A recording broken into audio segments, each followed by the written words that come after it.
Welcome to Live Breathe Film, episode 102.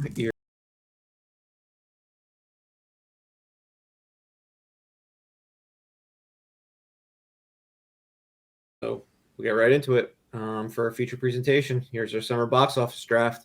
Fun thing about this one is, for the first time since, I believe, the summer of 2022, we are upping our entry fee, our buy-in.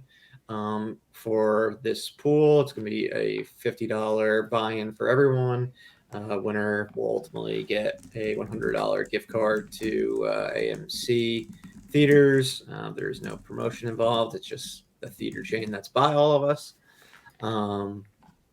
So that'll be exciting, bumping it from a $50 pot for the winner to a $100 pot. The eligibility period for the films will be ones that come out between May 3rd, which is when The Fall Guy, I See the TV Glow, Star Wars Episode 1, The Phantom Menace, and Tarot come out, through August 30th, aka Labor Day weekend, in the States, which is when They Listen come out. Strange Darling also come out that weekend or the weekend prior. No, just They Listen. Which thankfully we did this draft today, because if we had done it earlier in the week as planned, somebody would have drafted Kraven the Hunter, which is just as of last night from when we're recording right now, got pushed back to December. And then Blumhouse horror movie They Listen got slotted into the Labor Day weekend holiday. So that's eligible to draft, while Kraven the Hunter won't be eligible again until the next draft. This one just keeps getting pushed back. But other than that, we'll be running the pool until there is a clear winner, similar to how we typically do it. The one major stipulation of this draft, is that because we all believe there is a consensus number one and that it could run away with being the number one, what we're doing this time is for Deadpool and Wolverine, its box office total is going to be cut in half by adamantium applause, for the person who drafts it. So if the movie ends up grossing 600 million domestically, it'll only count as 300 million for the person who picks it. In the past, we've done movies counting as multiple draft picks and things like that. They're really worked out. We've tried a bunch of different ways of tweaking it, but we thought this one was something new and the likely best case scenario stipulation that we could do based on the other the films coming out this summer, the competition, what we expect those films that we expect to be the runners up to make. So yeah, if it's a No Way Home type breakout, should still be far and away number one for the summer. If it's something like a $600 million movie, it's right in that probably top three, somewhere in the top three, of what the end results are for the summer box office. But yeah, could be a risk, could not be a risk. Doug, Yeah, I was just gonna say it's an R-rated movie, so it's got that kind of working against it being a No Way Home. But yeah, I mean, I could still see a world where it gets to 600 plus. Yeah, I mean, what are we looking at for our biggest R-rated film domestically, unadjusted for inflation? It's not still Passion of the Christ, right? Something has topped that since. Good question. Domestic R-rated. Trying to think of. I mean, Deadpool's up there in the threes. Are up there. It was I think Deadpool 1 was 360 million. Passion of the Christ, I believe, was 370 something at the time, or 380 back in 2004. Passion of the Christ. Passion of the Christ is still number one. Yeah, Passion of the Christ, Deadpool, American Sniper, and Joker. I didn't Oh realize. yeah, American Sniper was like 330. Joker's around that as well, right? Yeah, Joker. Let me look at the actual number. I know Joker's the biggest worldwide with over $1 billion. But yeah, it's definitely very high up domestically.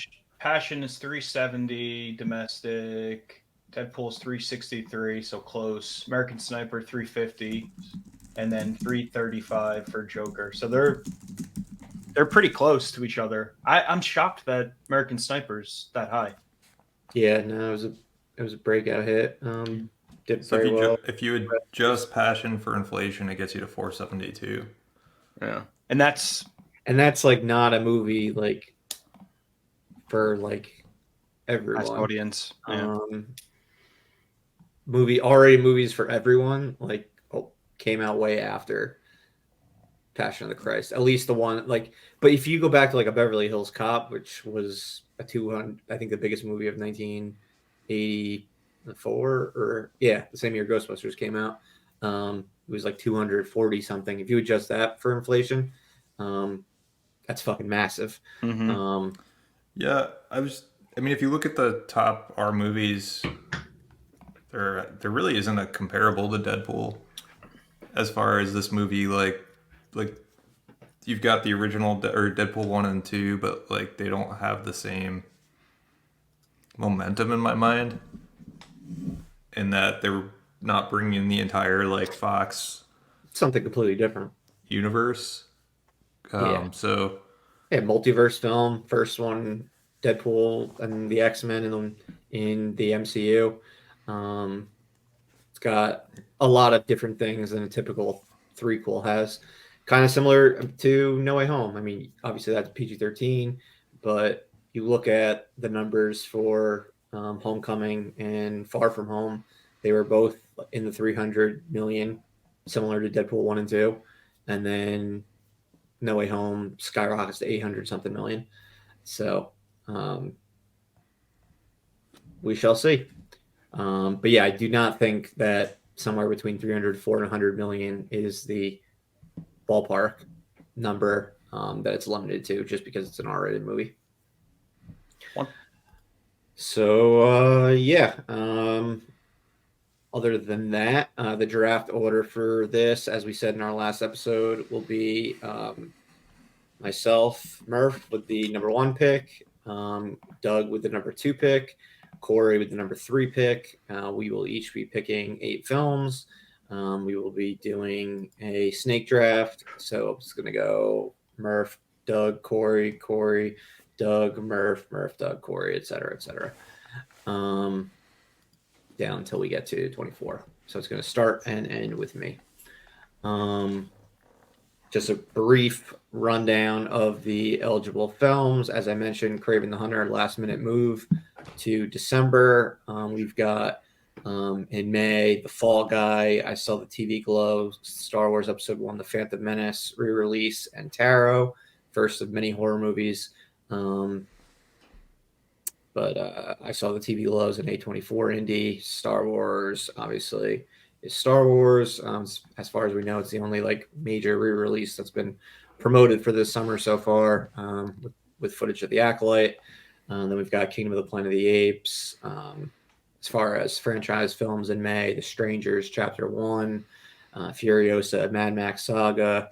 The Garfield movie is a reboot of the well-known comic strip. Unlike the previous ones, that was a live-action animated hybrid. This one's strictly CGI. And we've got an Amy Winehouse biopic, Back to Black. Babes is a comedy with one of the stars of Broad City. In June, we've got franchise pick-wise, we've got Bad Boys, Ride or Die, the 4th entry in that series. Inside Out 2 from Pixar. A Quiet Place Day 1, prequel / spinoff in that series. We've got the first of 2-part Kevin Costner epic. I believe it's going to be a 4-part epic when it's all said and done, but they still have to film chapters 3 and 4, but it's Horizon, an American Saga, which takes place over the Civil War period.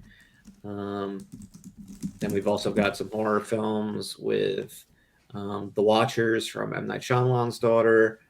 I believe that's the only horror movie in June. We've got Kinds of Kindness, the follow-up for Yorgos Lanthimos and Emma Stone, the director and star of Poor Things. And it's an anthology film, 3 different films with the same actors in each one.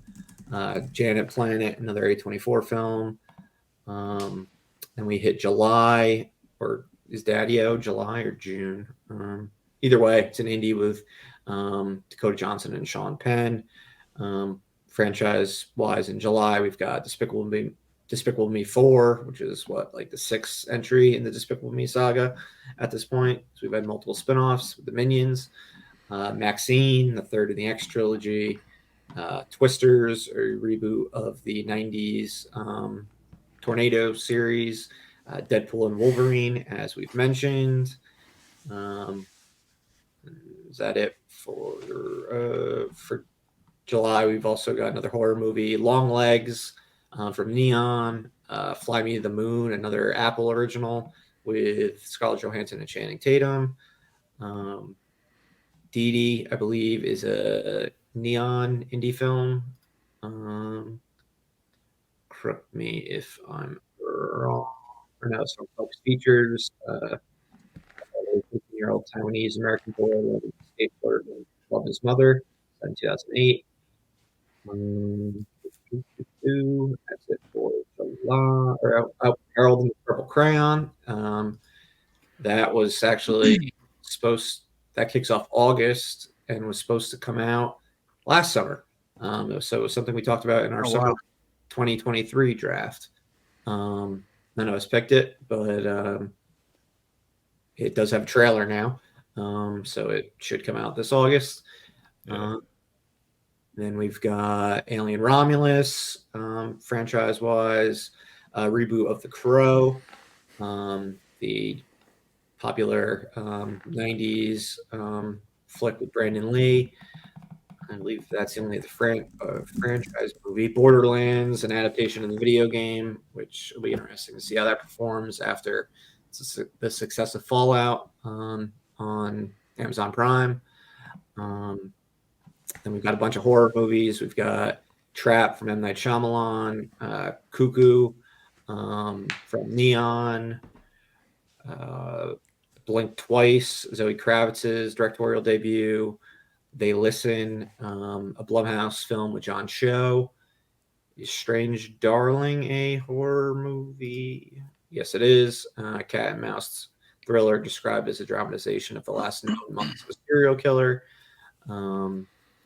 And then the only other movies for August are It Ends With Us, or what is it, a romantic, it's an adaptation of a book, right? Of a book, yeah. Like Lively. And the only other film is Fire Inside. That is a sports film with Brian Tyree Henry, Judy Greer, and Ryan Destiny. She's the lead. It's about it's based on a 2015 documentary about American professional boxer Clarissa T-Rex Shields training for the 2012 Summer Olympics.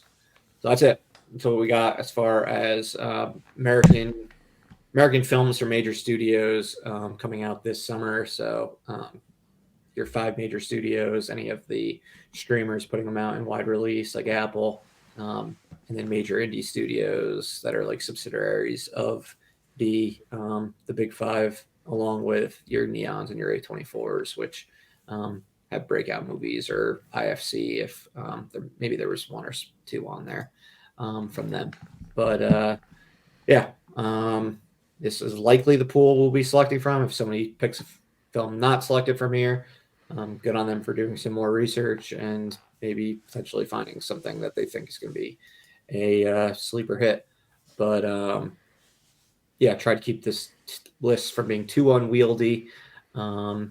Anything that you guys want to know about any of these films or anything about this summer landscape before we start going? I know we're still clearly in a post-strike situation where movies can move around, but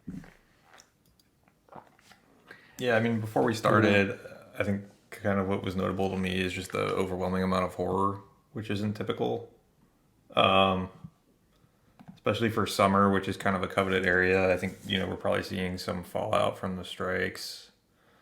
And then, I think horror is kind of a nice one for the studios because they're usually low budget, yeah, so they're not a huge gamble like some of these higher budget movies are. agreed. So yeah, I mean that's kind of what's most interesting to me. I mean I think the summer isn't all that interesting, honestly, movie wise. It's not stacked at all. Kind of feels like our spring draft where there's like only so many like Yeah, maybe like sure things, and there's not even. I think there might even be less sure things than in the spring. Um, we just sort of made some reaches in our first round, which kind of hurt Corey and me, which we'll get to when we talk about our the winter spring pool after this draft. When we touch on that for a little bit, we'll have our final results likely when we do our next episode. Um, but yeah, I think we're still impacted by the strikes. There'll be a lot more re-releases likely announced, just to fill up theaters during the week. But hopefully, when we get to the fall box office, every week is kind of looking like more slam dunks. yeah.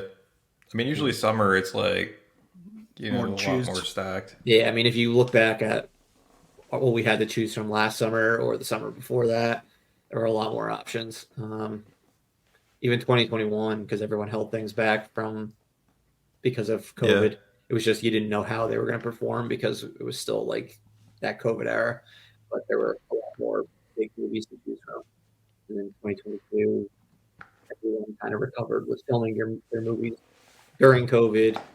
And then last year was just completely normal. But then, although then at the second half of the summer, once Barbenheimer came out, that's when the strike started. And then people couldn't market their films. So that kind of made things difficult. But that wasn't necessarily part of what we were thinking when we were drafting. Um, but all right. Well, we'll see how everyone does. Good luck to both of you. It should be interesting per usual. Unless anyone else has anything to say, I will kick it off with the number one pick. Let's no, go. I mean let's hear the obvious pick that you're gonna make here, unless you just threw a complete curveball. All right. I don't think it's a complete curveball, but I'm going with Pixar's Inside Out 2. Yep. Was that a complete curveball? Nope. That's exactly what I figured you were gonna pick. Let's take us through why you picked Inside Out 2. All right. Let's do so. So I went with Inside Out 2. I was between this and I'd say two other films. Ultimately, went with Inside Out 2 based on the history of Pixar and sequels, and the massive jumps that their belated sequels to loved films end up making.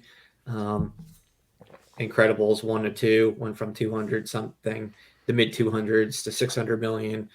Finding Nemo to Finding Dory went from 300 something million to, I believe, 500, mid 500 million, so about a $200 million increase.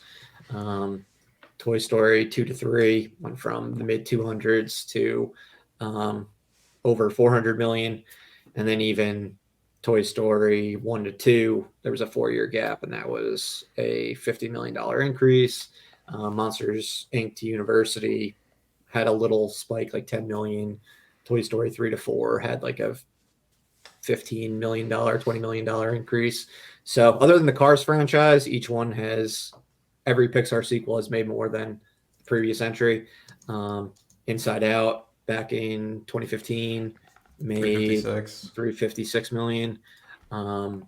So I'm banking on it at, based on precedent, at least staying right around that number. I don't necessarily think Deadpool and Wolverine is going to make 700 million. So that was my reason for going with Inside Out 2. There's another franchise I was considering based on its track record, but I know it's a little worrying with Disney's slump that they've had of late being like well over a year, but they haven't had a movie out in a while, and they haven't had a sequel out, a Pixar sequel out in a while. But the last bunch that have come out from them have all been successful. So figure it seemed like a safe bet. Yeah, no, I think it's a great pick. I think it was probably the clear number one if you thought about it and looked at the amount of number that Inside Out made. I think the only risk you have here is just the Pixar has been not performing overly well. Yeah. And so it's hard to know if you could look at the past and performance as an indicator of how it'll perform today, but it is a sequel, so you have that going for you. And I mean, sometimes not all of the Pixar movies seem to fall into the Pixar trap as of late. So it's just kind of our audience is truly programmed to wait till this comes out on Disney Plus, or are they going to actually go out to the theaters to see this one? I think it's this one's more likely as a sequel. And you gave me confidence last year with Elemental, with how it ended up performing. Like, if the movie's good, people will eventually get to it. And that was an original film. And I mean, it opened to 29 million and ended up making 140 million, something like that. Which did not seem feasible. It seemed like it was going to be an under $100 million bomb after opening weekend. So, yeah, I mean, even if it's just makes me over. Honestly, if this makes over 300 million, I'm just gonna be. I'll be happy with that, because I can only see 3 movies making over 300 million, with Deadpool being chopped in half, being one of those. So, hopefully it does better than that, just because I don't get another pick for a while. So it has good upside, exactly. I don't see its. And I don't think the downside's super bad either. Yeah. No, I think there's very little risk with that one. Yeah. Even if it does 100 million worse, which would be to me one of the more worst case scenarios for this movie, you're still in the 250s. Yeah, and how many movies based on this list are going to make 250 million? Yep. Nope. I think it's a great pick. So, well, thank you, and we'll let you go with number 2. Sure. So my number 2, I'm gonna go with Deadpool and Wolverine. No shocker there. Yeah, I part of this is just I want to see this movie. I want to see it do well. I'm excited about it. It's probably the one I'm the most excited about this summer. My excitement for a movie isn't necessarily an indicator of performance, but it's kind of a double whammy for me. And one, I get to see it do well and kind of be tied to its performance in the draft. And then secondly, I don't know, I'm kind of viewing the low side as 400, and maybe the realistic high side being 6 plus. Yeah. So I think, there's not a lot of movies in here that get me there. And I think just the upside on this one is a little bit more interesting to me than some of these other movies, where I think there's another movie on here, like you said, that I could see making 300, but I don't know that I see it going much higher than 300. Mm-hmm.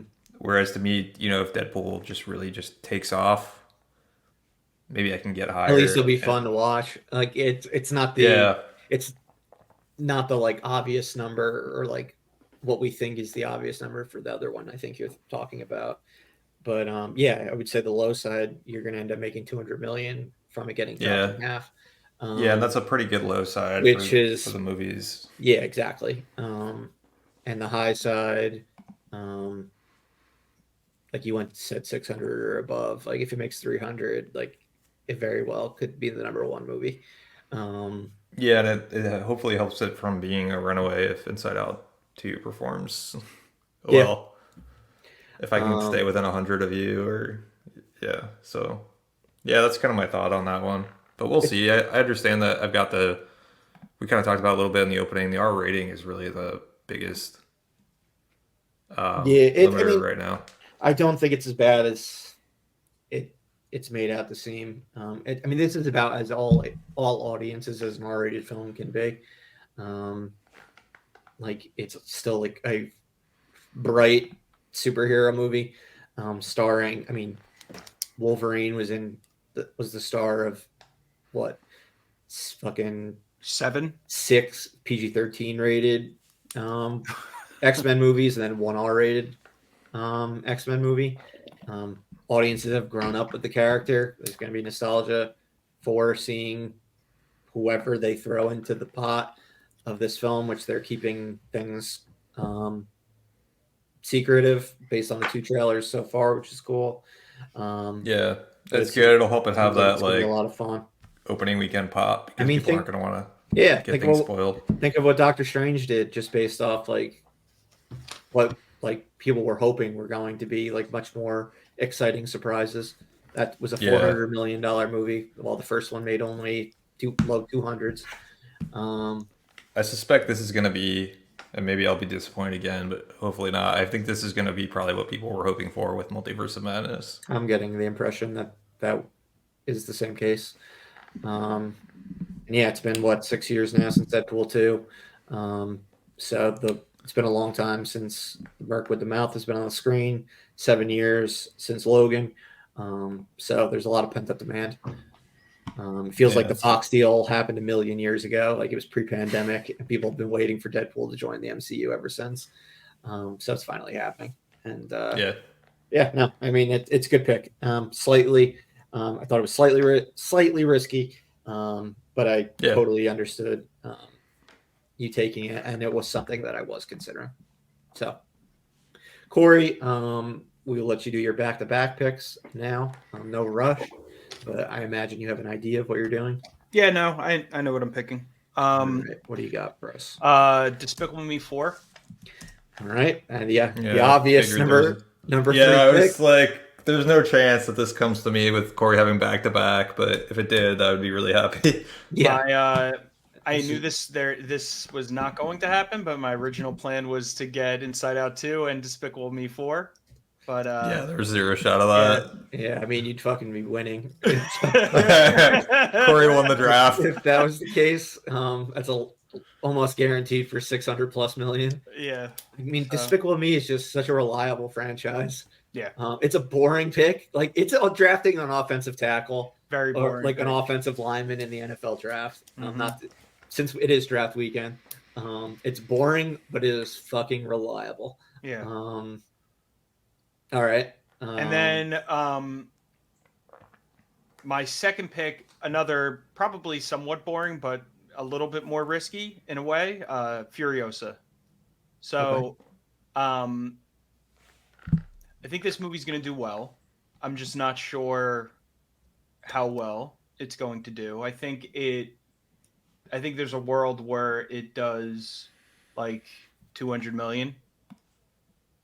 Yep, I think so. Yeah, I mean, Mad Max Fury Road did 150 something. Yeah. And I think this could be a breakout sequel. It could be more. Yeah, it could be.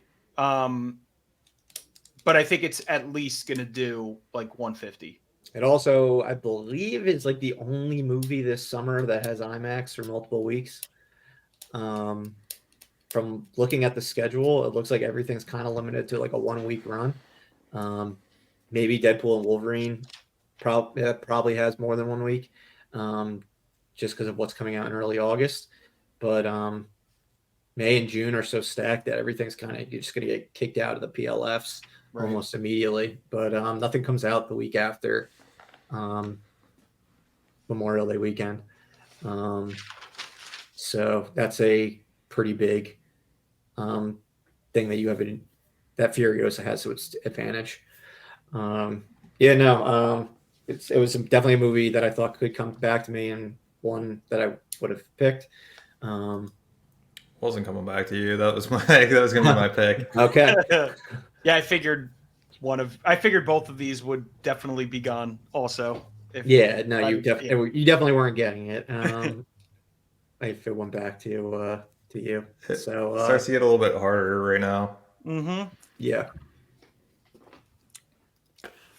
All right, so Corey's got Despicable Me 4, which so we were that was the consensus 1, 2, 3 pick. I think for all of us, Inside Out, Deadpool, and Wolverine, and Despicable Me 4. Yep. The three we know are all going to be hits, and then it gets to like the next pool of like rolling dice. Yeah, exactly. So, Doug, what do you got for your next pick? God damn it. We're already at the goddamn it phase. Love when that happens by the middle of round 2. Fuck. When you think you're going to get the movie you want. Yeah, I mean, there hasn't been like a slip up yet. And then this part doesn't really feel like a slip up because I think you've got a lot of $100 million plus movies here. Mm-hmm. And it's trying to figure out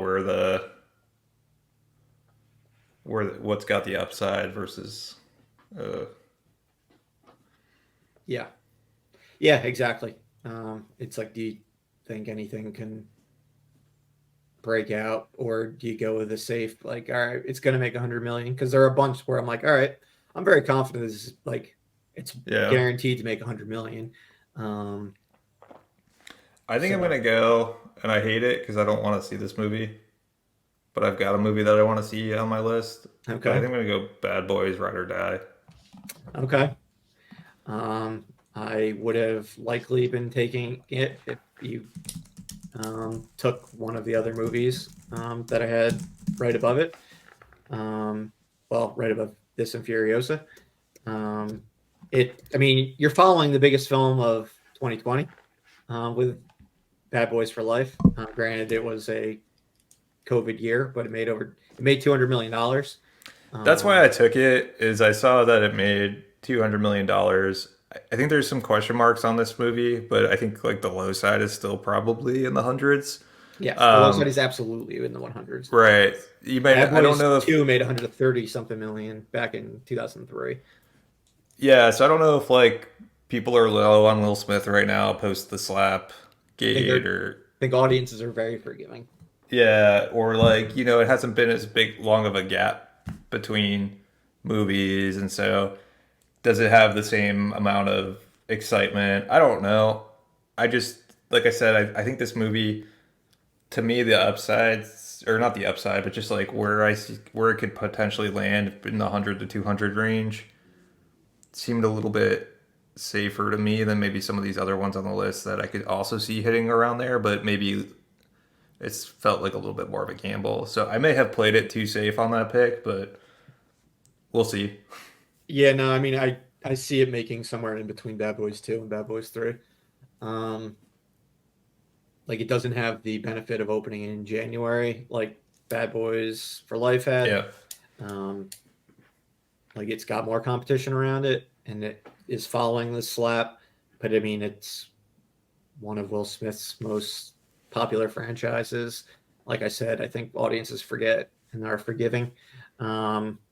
As long as you entertain them, decent enough. It's going to have cool action scenes. It's going to be funny. It's the returning directors of the last one. So I think it's a safe bet for 150 million.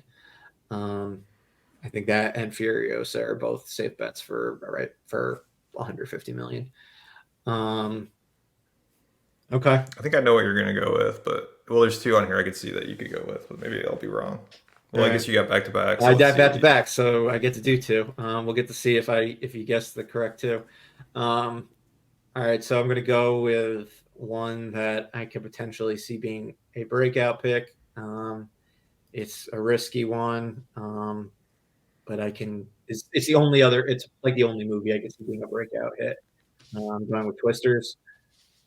Um, Yeah, that one I, scares me, but I I can see why you picked it. Yeah, I mean, first one was a big one in the '90s. The trailer is being shown like with everywhere, being shown everywhere since the Super Glenn Bowl. Powell effect. It's got Glenn Powell, Daisy, Which he's a little bit of a. I mean, anyone but you, I guess you could say, but I don't know if that's like more Glenn Powell or Sydney or Sweeney. Sydney Sweeney, or the combination of the two.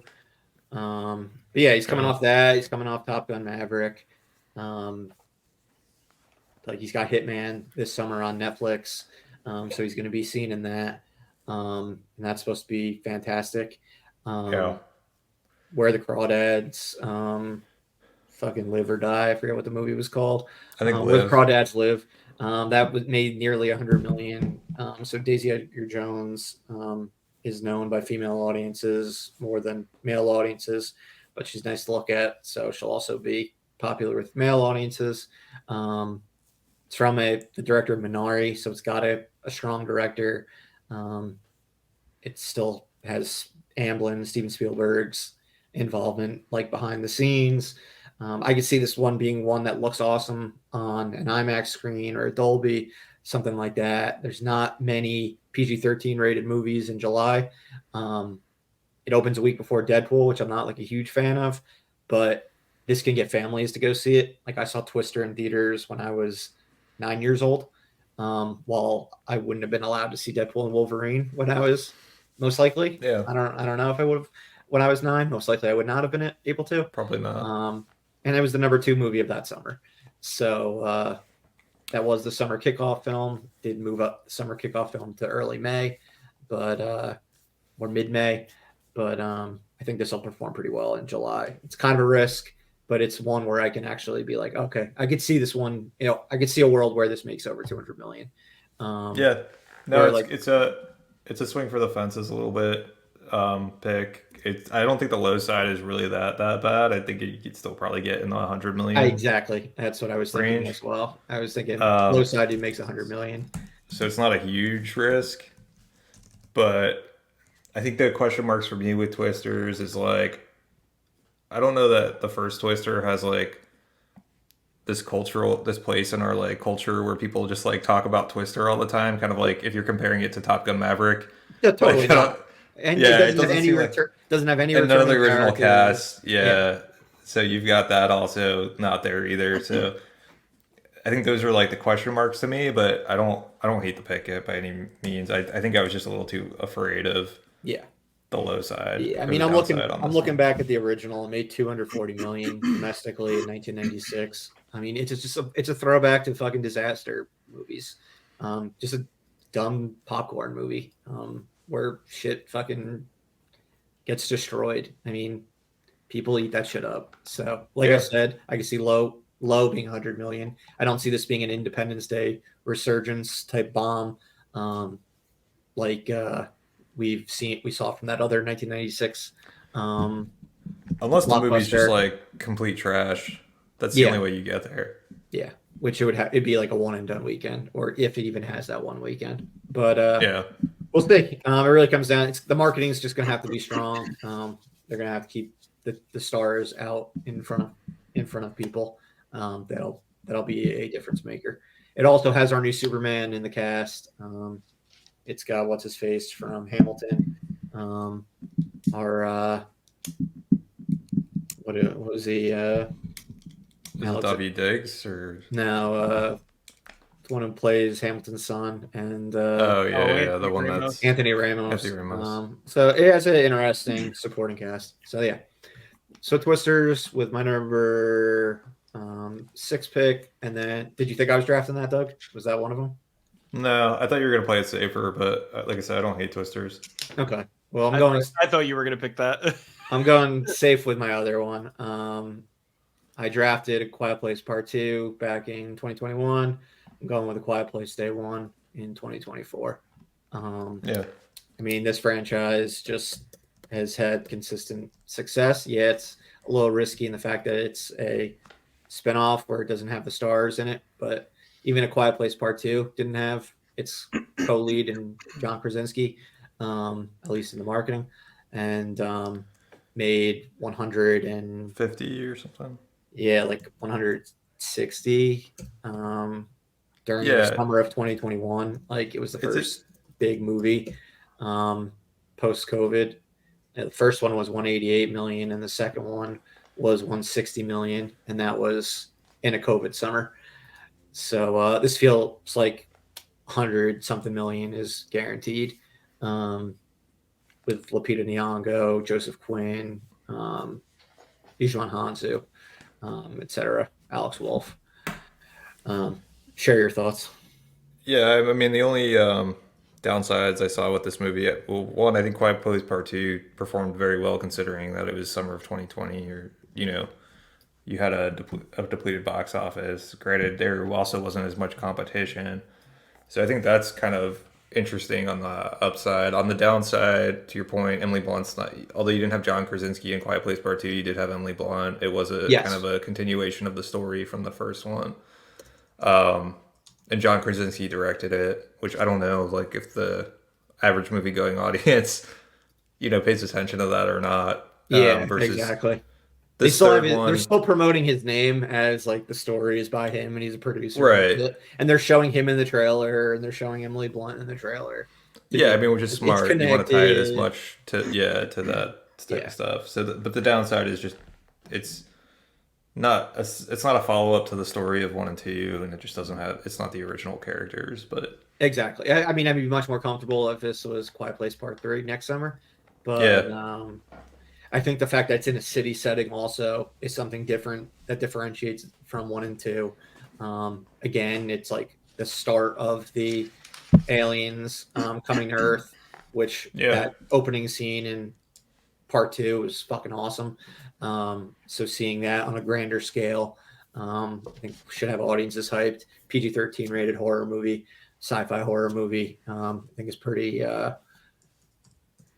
is the safest of the horror movies coming out this summer. So yeah.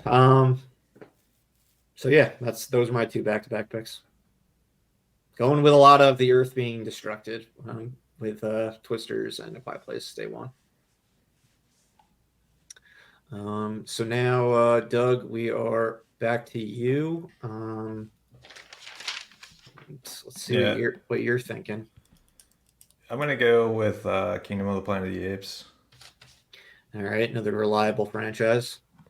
Yeah, I'm kind of trying not to screw up at this point, by just trying to get like more reliable franchises under my belt, which obviously is a strategy that I've used before. Yeah, I think the franchise does it worked pretty for great overall. success last summer. Yeah, I think the franchises do pretty well overall.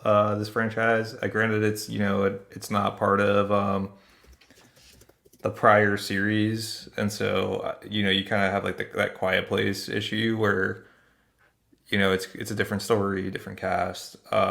I don't know how much audiences are like aware though that like it's a different series, like because it is Yeah, the same series. It's a continuation of the past three films. It's just like set further in the future, so it doesn't have Andy Serkis in it.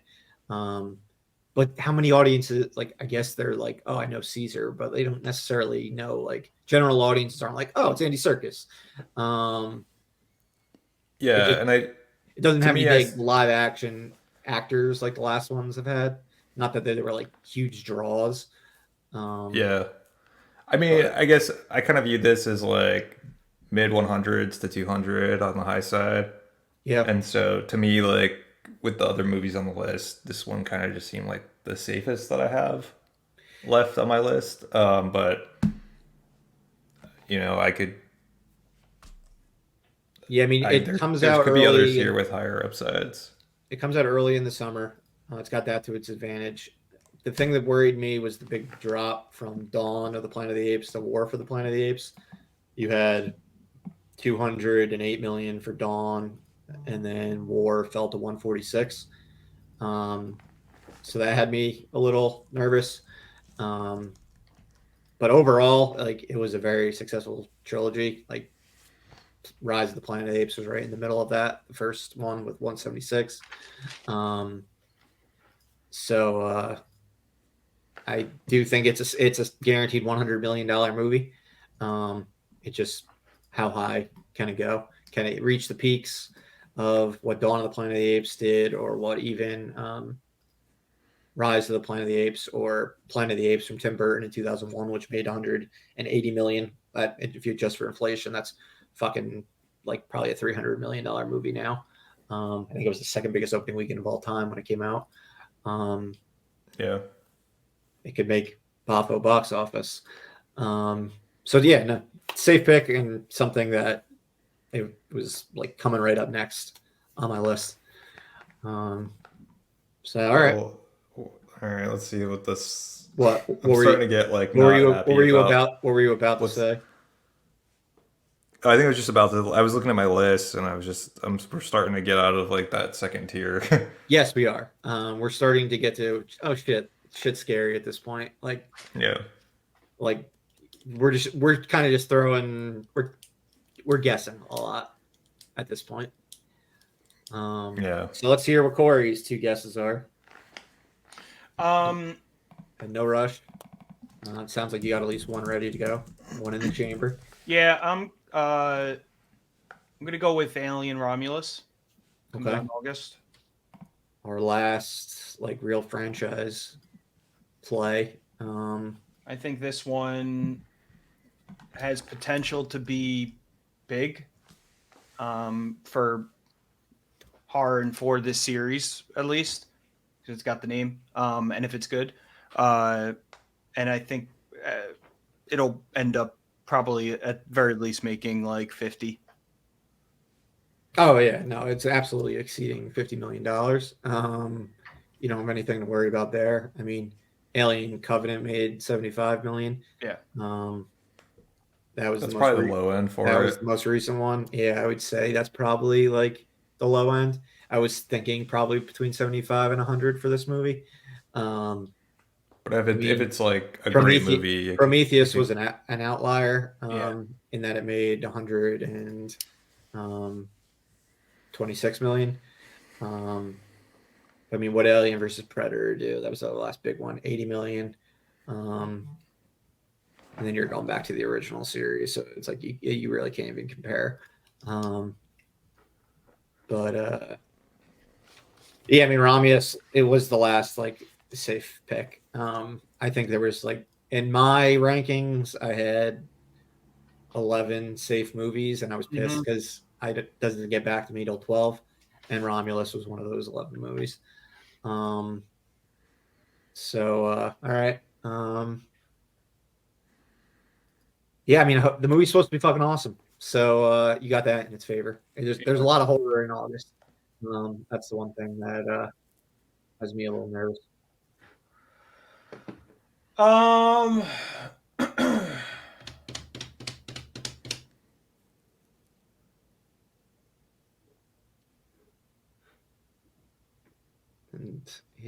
And Corey's thinking about the second one. All right, the big one.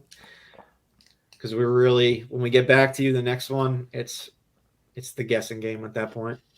Yeah. I think this is somewhat of a safe bet, so I'm just going to go with it. I think it's the safest at this point, but it could have legs. Also, Fall Guy. Damn it.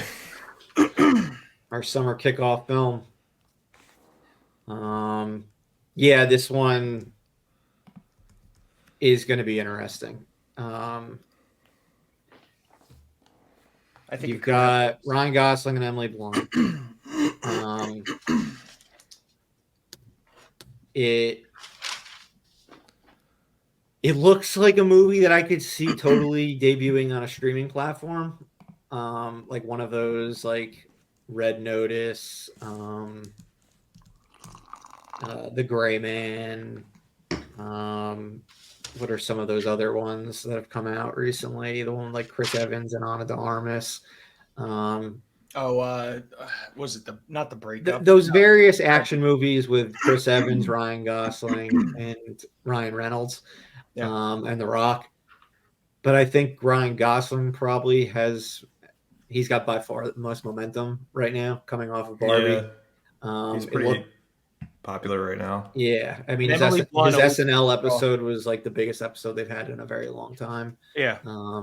Emily Blunt's coming off Oppenheimer. Their chemistry has been off the charts at both the Oscars and the and SNL. It is the summer kickoff film. Very weird seeing a Marvel film not kick off the summer. So it's got that in its favorites, PG-13. The director puts out 100 movies pretty consistently. Bullet Train, Hobbs and Shaw. What are some of those other ones he's had? I feel like there's at least one other one that I'm not thinking of. I mean, I like this. Obviously, I said "damn it," so I like this Oh one yeah, movie a Deadpool lot. 2. Yeah. So Doug, you sounded like you were is the second time Corey's picked the movie that you were planning on picking. Yeah, Corey's like He's doing that. annoying me by He's not doing- picking yeah, episode one. It happens. We've busted his balls way too much recently about re-releases. For Yeah. episode, he went with a summer kickoff film, but not episode 1. Yeah, so I was hoping that there was another movie on, like, other movies on here that maybe he would eye towards a little bit more, so I could get my hands on Fall Guy. Yeah, I get that, or you're saying it. It looks like it could be a streaming movie, but to me, like just Ryan Reynolds is really popular right now. Every awards Ryan type, Gosling. or Ryan Gosling, sorry. Ryan- Every awards type show, where Barbie's been recognized, they've kind of done like a shtick to promote Fall Guy. To me this movie's low side, what, 75 million maybe, high side maybe add 100 million to that on like the really high If side. it has legs, really. If you add a lot of, if it's a good movie and the director does consistently put out Stick around for pretty a good portion movies. of the summer. Like it could go through Memorial Day weekend. I mean, you've got, Planet of the Apes the week after it, then Furiosa is 2 weeks after that, but Furiosa is rated R, so it's not direct competition. It really comes down to if it's a good movie or not. But where it's going to end up. Yeah, I would say between 75 and 175 seems like you're likely ballpark. 175 is probably high, but fuck, who knows? I mean, could really break out. I mean, it's an original movie. People technically it's a TV show based on a TV show, but I bet nobody knows that for the most part. People like originality nowadays at the box office. Just not too original, like Argyle. God, that movie sucks so much. Yeah. Well. I haven't watched it yet. That's his punishment for killing my box office. But yeah, solid pick. I was hoping it would fall to me. Yeah, me too. But clearly wasn't going to because Doug was going to also take it. Yeah, So, there's no way. I was But hoping one of those two movies were going to make it to me. What's interesting to Or me though both. is you had one more movie before it drops for you, and we've now hit my list before it drops. So Okay. I may not pick the movie that you think you're not going to get because I don't have. It really like falls off for me after this point. Gotcha. All right. Well, if it helps, I know the two movies I'm drafting. I know that. Yeah, I know what I'm going to draft no matter what you pick at this point. Okay. Because there's like the tiniest like second wave for me of like maybe this can break out. So let's see what you're thinking. Yeah, I'm not happy with this pick. I'd feel a lot better if I picked Fall Guy, but I just didn't get Fall Guy. So Yeah, that's fair. all right, I'm picking If. Yeah, it was the movie for me. Okay. Yeah, I don't like this movie because the trailers have done absolutely nothing for me. But it seems like it's geared towards kids. So, maybe that helps balance out my R-rated first pick. John Krasinski wrote it. I believe Ryan Reynolds is one of the main stars. And he directed it. Krasinski's done well with Quiet Place, as we talked about. Didn't do Quiet Place, or I'm assuming didn't do this. Quiet Place 3 didn't come sooner because of this movie. Yeah, it's next year. He'll be directing that. I don't know what this movie's going to do, to be honest. I don't feel great about this. I think the floor is a lot lower. It wasn't something I felt Fall Guy.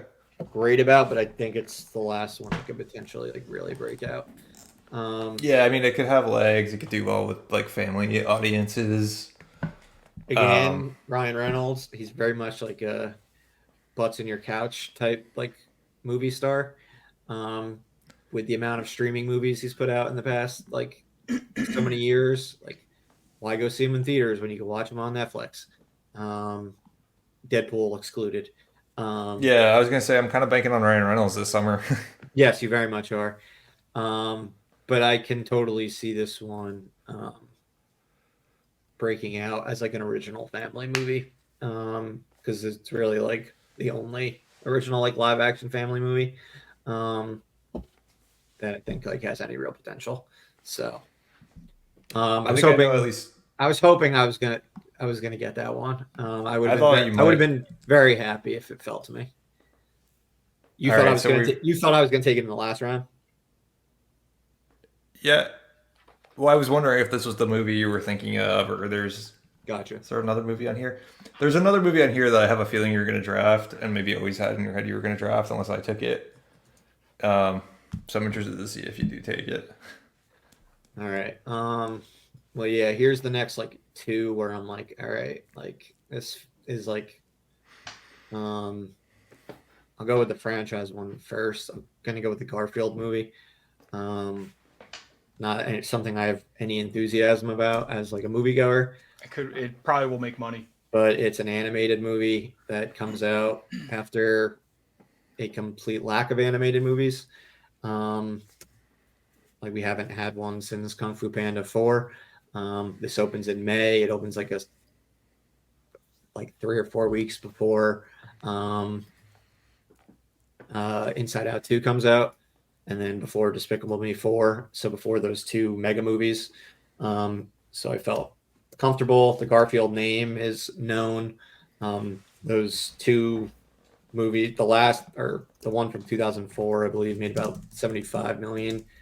And that was one of those hybrid movies that I don't think was actually supposed to be any good. It made exactly 75 million. The sequel did real bad. So I don't think Garfield is necessarily like a slam dunk series or anything like that. It's really just the fact that there's no other like animated movies coming out around that time. I don't love that's right around it. So like the two will be competing with one another for family audiences.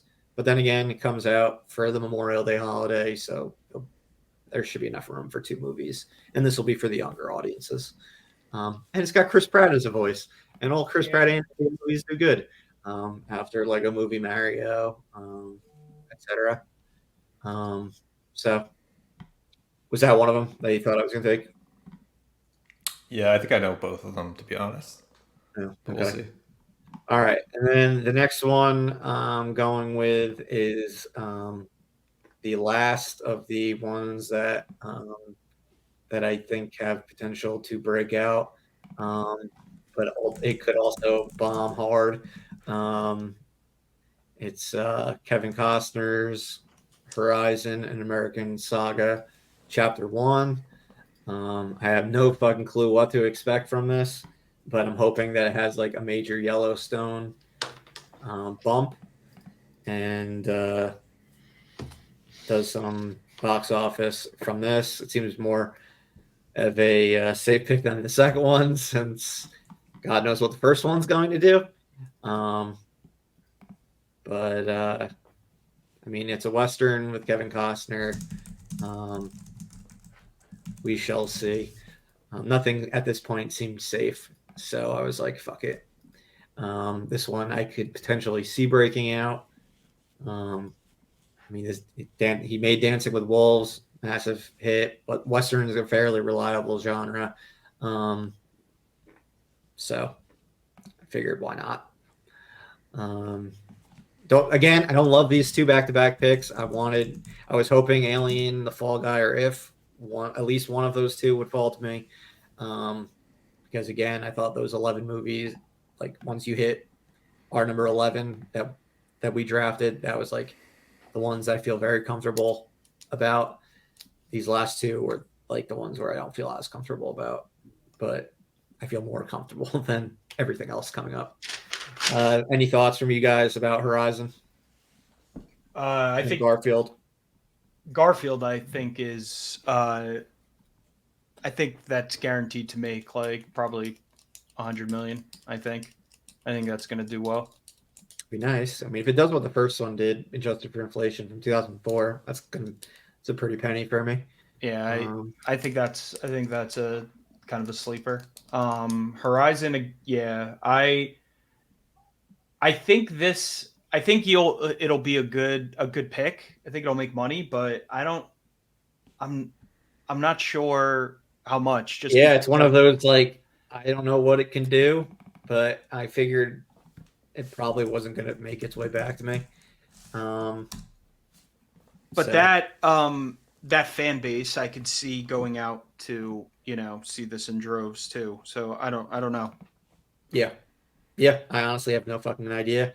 It's kind of like I don't really know anything at this point what they're going to do. Mm-hmm. So why not go with the one that like could have big upside? And is Kevin Costner like a draw anymore? Obviously not as much as he used to be like in the 90s, but you could argue Yellowstone. Yellowstone, yeah, he's a massive draw on television in this genre. Mm-hmm. So hopefully the same people that watch the show will go see this in theaters. And is this this doesn't take place in the same universe, or does it? It's something different? No, it's its own thing. Oh, okay. Cowboys, though. Yeah. He loves his Cowboys. His last directorial movie was Open Range in 2003. I was going to say The Postman. Yeah, nah. I mean, that was a directorial movie from him, but Open Range was his last one, 2003. That was a Western that made $60 million in 2003. So, I mean, fuck it. I would take $60 million. Hell yeah. Now, with the movies that we have left to draft from. So, yeah, I think those are solid. All right. So, well, yeah, let's see. I think we're all just like guessing at this point. But both of those actually I completely forgot about, and that was on me. I didn't even have them on my list, but I wouldn't have picked them until this go round anyway, if I was, or consider them. Yeah, no, I wouldn't have considered them your last go around. Obviously, I wanted both your movies. Yeah. All right. So here now we get to more confusing territory. And I don't know. yeah, we're on the I don't know period. We're already there. I'm gonna go with something that I know has like not a high potential, but I don't know. Something that you think doesn't have high potential? Is that what you said? Oh, just like a safe pick? It's not a safe pick. I don't. Oh, okay. I don't. It doesn't have high potential, and it's not a safe pick. Got it. Okay. I mean, all these movies seem like they're maxing out. That's left at like 40 million, 50 million. Yeah, they're mid at this point. Oh God, this sucks. What are you thinking?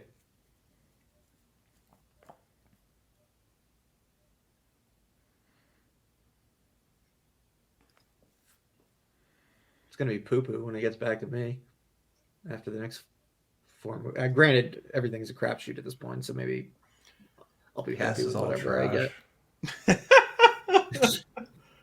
Well said. The question is, this is like last summer. There's just not a lot to choose from. Yeah. And like fucking seemingly every season because studios have fucked themselves like on top of COVID. fucking us. We have drafted just like through a shitstorm Yep. over these past three years now. Just make sure I'm not missing anything on this list.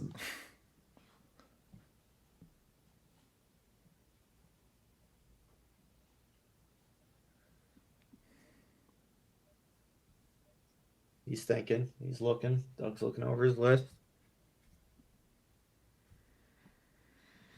Let's hear it when he's ready. Corey, do you have an idea of what you're thinking about for your back to back? You got episode 1 in the chamber? We'll see.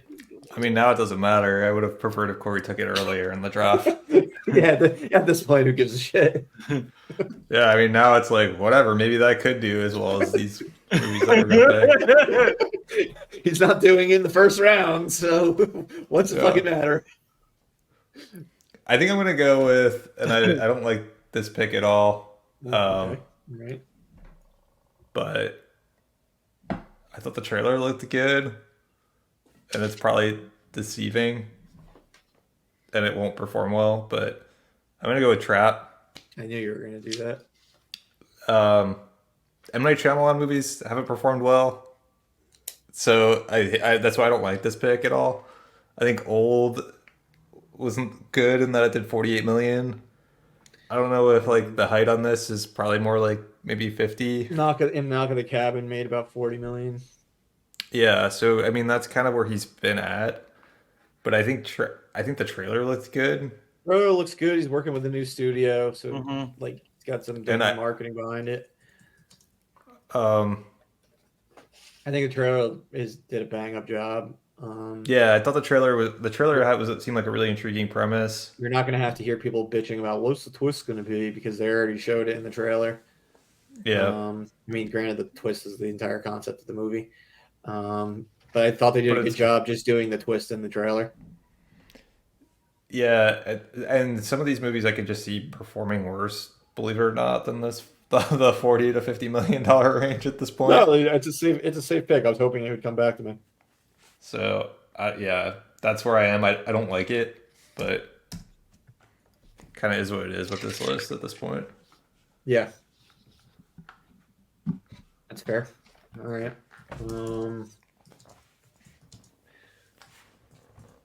We've got double that up for Corey. Oh God, we still have so many more picks left. Yeah. What the hell am I gonna do? Just hoping for breakout movies. Oh man. All right. Let's hear Corey episode 1. What does Corey have? 3 picks left? Yeah. No, 4 picks left. You're only at your halfway mark. And Doug, you have 3 picks left, and I have 3 picks left. Oh shit! Yeah, no, I have 4 picks left. All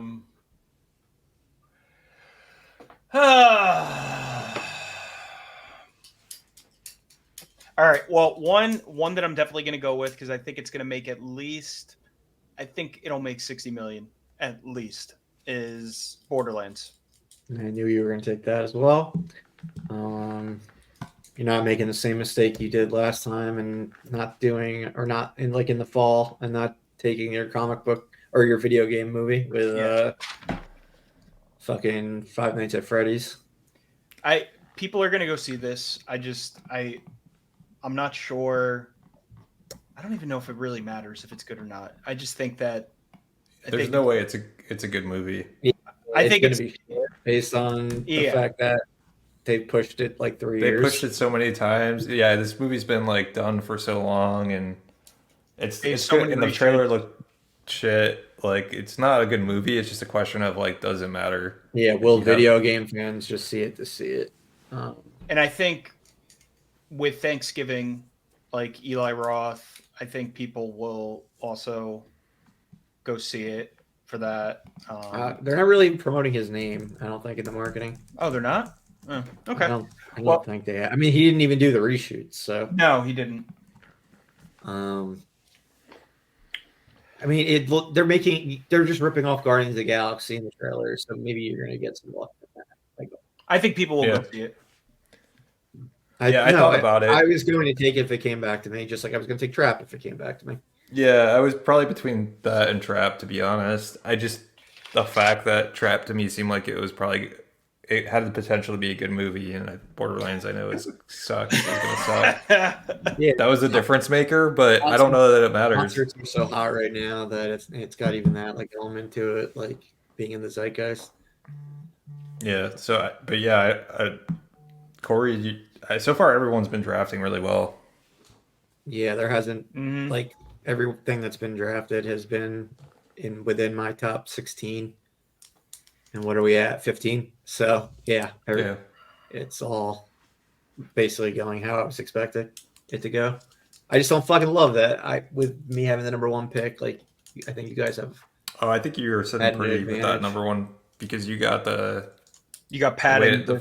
your first two movies. I feel like are really strong.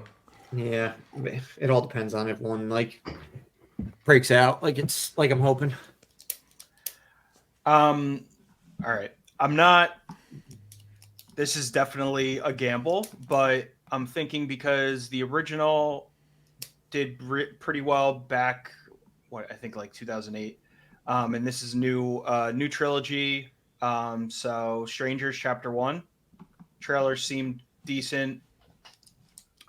I think this could bring in a little bit of cash. So First straight up like R-rated horror movie drafted. I'm assuming Trap's gonna be PG-13. Yeah, now we're in horror territory at this point. If it brings in like 35 million, I'll be happy. Which it seems that's a safe number. And yeah, I think we're all just hoping to make money, movies that make money at this, like any money at this point. Like we don't want Yeah, movies we're just trying to we don't want like movies that make like under $5 million. At this point. So yeah, because if it's close, you want to be able to. franchises are safe I Yeah. also for a little bit heard, of money at least. I also heard that because they've been showing this movie, and I heard it's good. So It's the first of a new trilogy. So yeah, I heard it was people really liked it. So yeah, but yeah, the first Strangers, like you said, Corey, was Solid. a nice hit. The second one, it took a little bit of a tumble, but again, if you made the money that the second one made, you're still like sitting probably pretty. Yeah, the first one made 52 for a late million. pick, yeah. The second one made 25 million. Fuck it, I take 25 million guaranteed at this point. That was in 2018. So all right, cool.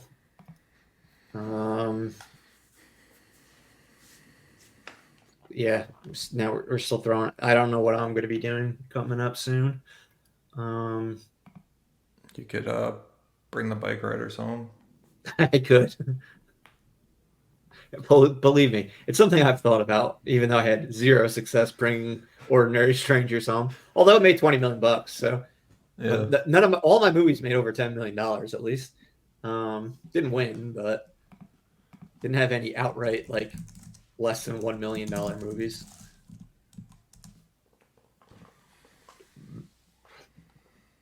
But you got to go before me before I can even think about what I'm going to take, because Trap and Borderlands were two that would have been absolutely delighted to have fallen for me. I just love my M. Night Shyamalan picks, and he did very well for me with Old. Old did good money. Yeah, it did. Knock at the Cabin didn't do good for Corey when it came out, but Old made 48 million in summer of 2021 was fucking solid. Yeah, if that movie came out, like now, it would have done a lot better. Would have made even more money. Yeah. Yeah, I don't understand why Knock at the Cabin, fucking flopped. I was very surprised by that. It didn't come out strong, and then it flopped. And it had more marketable people in the cast too. And it was a better movie. It was better. No, it was a better movie.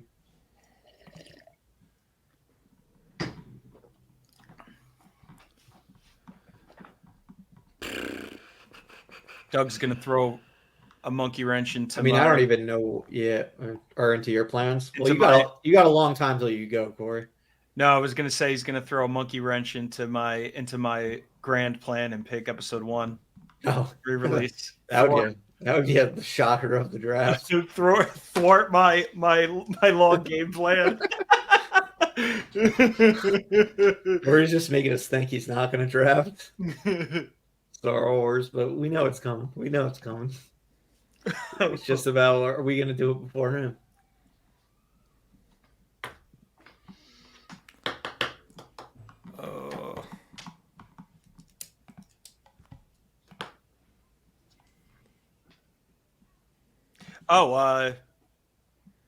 Figured I'd show this since we're recording and while we have a gap. So Yeah. anniversary was yesterday. And oh yeah, what's this one of a kind gift that you got? So Nick Castle played Michael Myers. Yeah, she got this. It's Beckett authorized his signature. So put this in a nice display case. He was the original.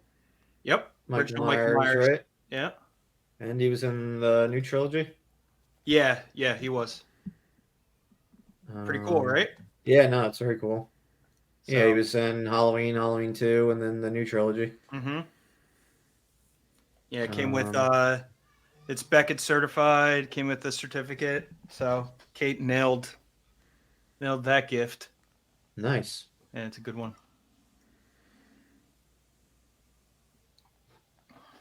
All right, I'm going with a movie that I also hate again. Right. But I don't feel like I have a choice anymore. I'm doing The Herald in the Purple Crayon.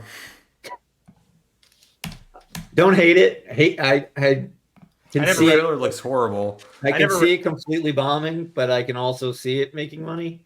It looks so similar to If that like it's like alarming to me in how similar it looks. Yeah, and Zach Levi doesn't he doesn't look get great in the film. He doesn't get butts in the seats.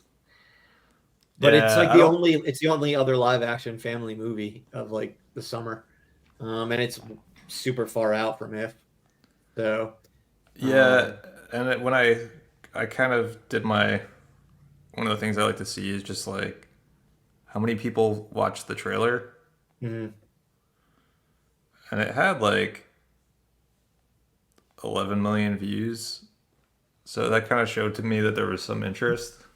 Yeah, I mean, it's a known franchise. It's based on a book series, correct? Yeah, it's based on a book. I don't know if it's a series, like a book from the 60s, like a short book. Maybe it's passed on through generations. I don't know. Yeah, I mean, like I said, I don't love this movie, but I'm just trying to, if there's a win here, I'm going to try to take it, and there's potential maybe with this movie. Yeah, I could see potential. It was on my top 24. Every movie we've drafted has been on my top 24, like the 4 other movies that like I was like considering moving in, because I'm not like too confident in the top 24. Yeah, I mean, I kind of want to just like bow out of this draft because I hate these movies. Well, you only have 2 picks left, so no point bowing out now. Unfortunately, now I have to pick 2 in a row, which I'm not thrilled about. You could get part 2. You could be all in on Costner. I could go all in on Costner. I know, believe me. It's something I did think about doing. Like I put them by each other in my rankings, but I'm like, if Chapter 1 bombs, then I don't want to have 2 of these movies. So I kind of would rather be like, let's split the difference. Yeah. Maybe somebody else takes one, and then they could just sort of cancel each other out. Or it's a question of, do you want to hedge or do you want to just like go all in on Costner? Exactly. Or does like Chapter 1, is that the one that succeeds, and Chapter 2 is like, nah, just doesn't do well because Chapter 1's not well received. But yeah, I mean, there's so many horror movies at this point in time. And like, I mean, there's dramas too, but like adult dramas fucking just bomb. Like in fucking the old days, there'd be some of these movies that would just make so much sense and they'd be fucking steals. But now I'm like, this might not make shit. Mhm. Just go with a fucking lame ass horror movie that will guarantee me at least $20 million.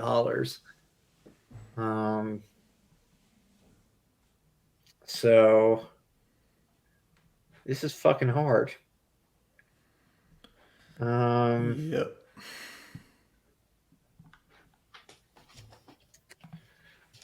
All right.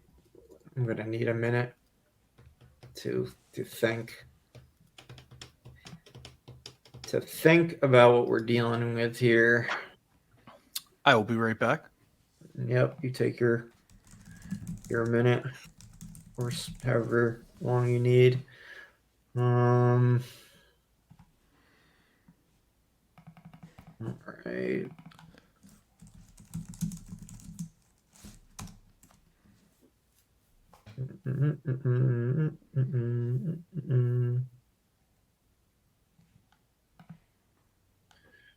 Ugh, I hate this.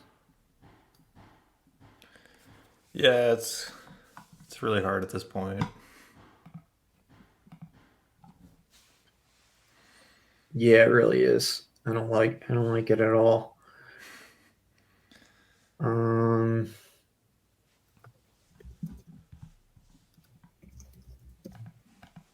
Let's see.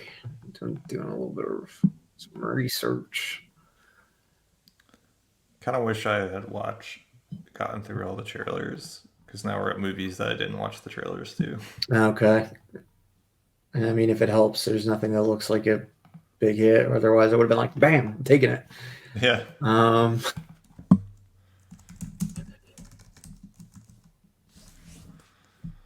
What? Do I want to be crazy right now? Yeah, let's get nuts.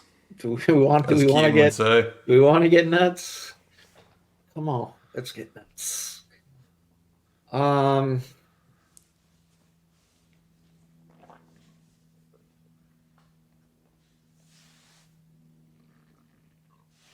don't like the dead air, but all right. Fuck me. Precedent says I should not take this film. Bike Doug, Riders. Doug, you drafted X back in the winter spring of 2022. Going Maxine. Corey drafted Pearl in the fall of 2022. I might as well fucking draft Maxine in the summer of 2024. It looks good. Just these movies don't make money. That's a fact. The thing that has going for it, though, is I think the series is much more known now, 2 years down the road. I think A24 is a much bigger brand than it was 2 years ago. They're showing the trailer in front of everything I'm seeing lately. It's got by far the most star-studded cast in the trilogy. I mean, Pearl had essentially nobody. X had Jen Ortega, but it was like before Jen Ortega blew up. But I don't know. I'd be annoyed not drafting this movie, even though, like, I mean, I know at minimum it's making $10 million. Yep. It's also isn't going to make any more than 10 million. It's a porno movie, so it's like in relation to that. So like you got a limit right there. But it looks good. It looks awesome. I love the series. So like some of these other movies, I honestly don't have a clue what they're gonna make. At least I know. Yep. At least I know what this will make. I think this will make more than X and Pearl. I took Maxine, Corey. No, I was thinking that you were gonna take that. I said, I'm like, Doug took X, Corey took Pearl. I guess I'll take Maxine.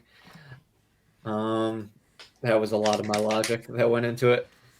I also Yeah. figured it probably wouldn't make its way back to me. Yeah, Pearl was a disappointment for me. It was, but I also said I think the series is much more well known now than it was when even Pearl came out Yep. in the fall of 2022. I think A24 is a much bigger brand in 2024 than it was in 2022. They're showing the trailer in front of everything we've been seeing recently. Granted, it's the type of films that very much are an A24 audience, so it's getting good reactions when I'm seeing it in theaters.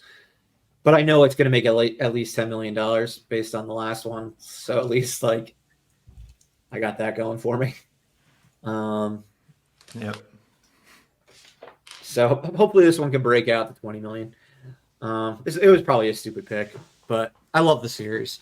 So even if it's smart, I think it's a more pick now, for sure. I mean, we're all picking like what we have to choose from at this point in time, or it's pretty bad. So exactly, we're just guessing at this point. All right, now there's a bunch of other movies to guess from. And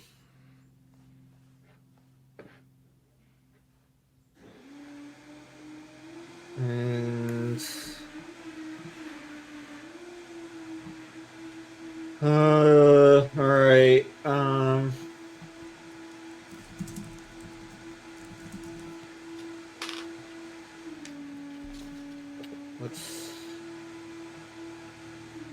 Shall I be fucking stupid again?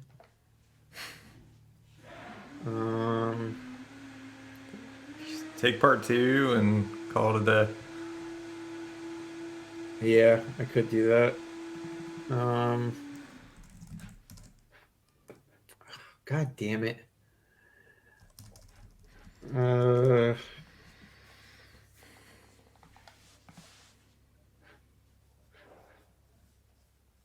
God damn it. This is so difficult. All right.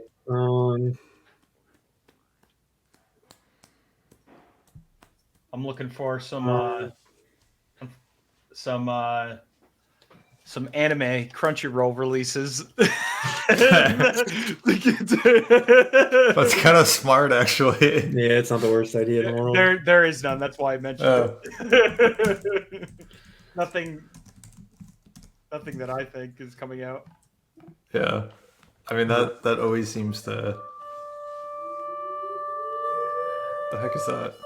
It's this noise that comes at noon at my house, by the fire department No. by me. All right, I'm gonna go with something that I think could be like a buzzy late summer hit.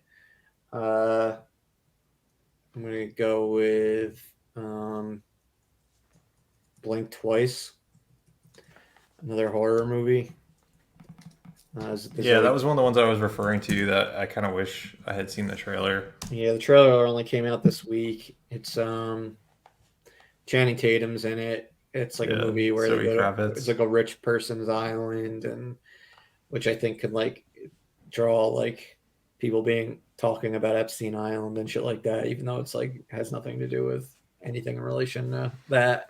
But scary shit going down on, or horrible shit going down on a rich person island, in a horror movie. Interesting cast. Could completely bomb, but again, we're going with a bunch of random horror movies at this point for the most part. So that's what I got. Cool. All right, Doug, you have 2 more picks. Yeah, 2 more picks. I'm gonna go with. I already decided, so I'm not gonna change my mind now. I'm gonna go with It Ends With Us. Okay. It's late enough that I feel like I could roll the dice on this without feeling too bad if it doesn't actually come out again this summer. But you know, the fact that it's based on a book, to me, this actually has some potential to it if it comes out and it's it's good or there's a fan base there. But yeah, I'm not convinced it's coming out again. The last two you've gone with are book adaptations. Um, You know, those book people no, come there are a out lot. I mean, sometimes. if it comes out, like it could be just an easy win for you. If the book's popular. You, Yeah. So that's kind of what I'm thinking is if it comes out, it's good. There's nothing here that's really going to guarantee me more than probably $20 million at this point. So why not roll the dice? yeah. Yeah, you can't argue with that. Yeah, I would have loved if a trailer was out, but you know, at least the fact that we know we've gotten an update on the movie coming out only in the past 2 weeks makes me confident it will actually come out. Yeah, we'll see. I think I've also kind of What's the movie about? I have no idea. Okay, Um, cool. yeah, I think also getting burned on Abigail. Oh, Where true. Yeah, we let that fall so far. I mean, granted, it didn't perform as well as I thought it was going to, yeah. but I don't know. We've all gotten burned by thinking a movie's not going to come out and then it comes out. I mean, that's how I got Wonka, and Yep. Aquaman. Aquaman, and some, just kind of hoping. Well, Corey knew Aquaman was coming out. He just he was bluffing a little too long. Yeah. Yeah. I waited. I don't know. I remember being annoyed at the time that I felt like you guys were forcing me to pick it by letting it go so low. Yeah. Hey, it worked out for you. You fucking killed us. Yeah. Yeah, I definitely I definitely did well because the writer's strike ended. Or the actor. It was the actor strike, right? Yeah, that was the one that made you very lucky. All right, so Corey's on his last two picks. Doug has one more, and I have one more.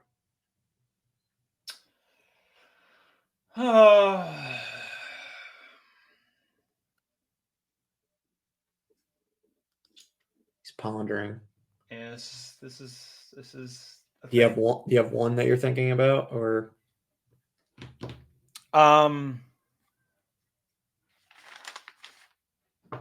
Not really. I mean, there's a bunch I'm thinking about. I just don't know what I want to take. Yeah.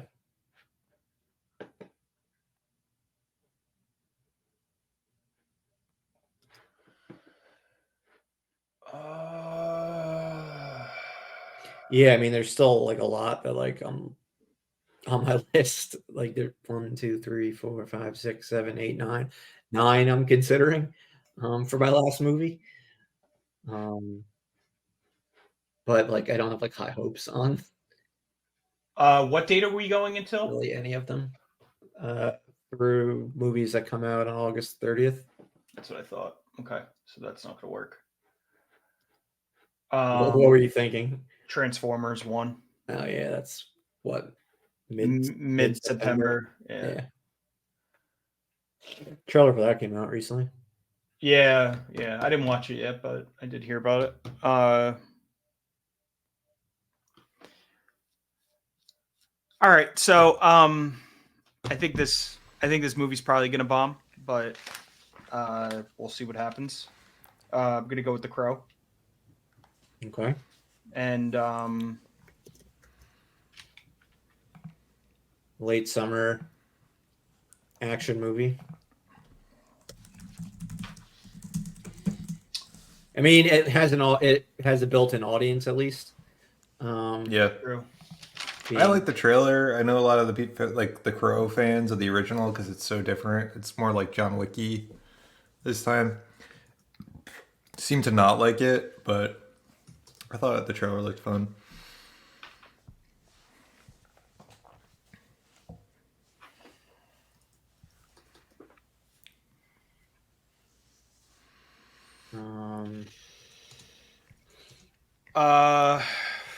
Yeah, this is we're coming up with your last pick.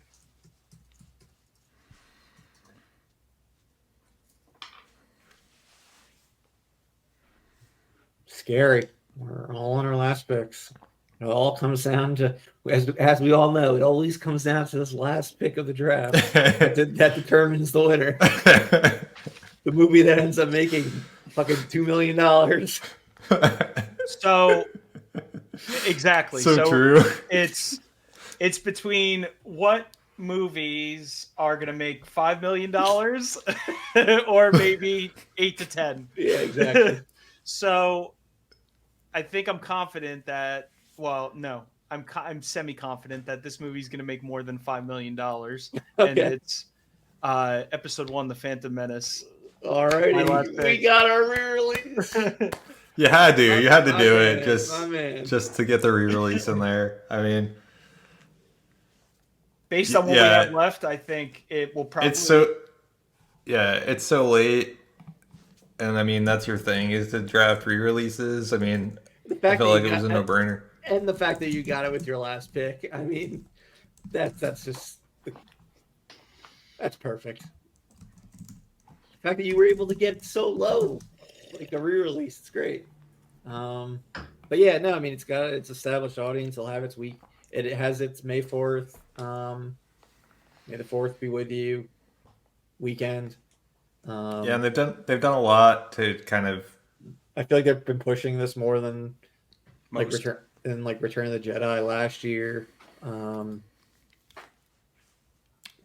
I mean, they're showing the Acolyte footage, which is That's true. Which will probably get some butts in seats. I mean, what did the one last year made $7 million? Return of the Jedi, and I hear a lot more hype for this one. So I didn't realize the last one even made $7 million.